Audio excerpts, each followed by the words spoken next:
This is how I make a stainless steel pan non-stick without using any cooking spray. So in a stainless steel pan, I start with a little olive oil over medium to high heat.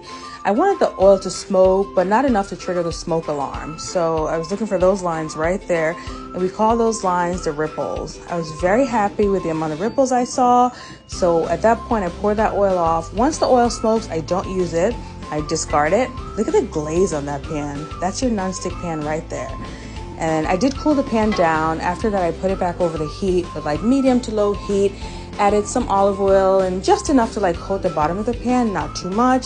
Then I was making him breakfast, so I cracked 2 eggs. I was using one hand because I really wanted to make this video for you guys. So my phone was in my other hand, and check this out. Those eggs were like sliding in the pan. Check that out. No forever chemicals, no cooking spray. Little flip. Once I did that, I actually seasoned the eggs after with a little black pepper, a little sea salt. Then I served it with some buttered whole wheat toast, a side of fresh berries, and that was my husband's breakfast. No cooking spray, no forever chemicals, because we don't use non-stick pans. That's it.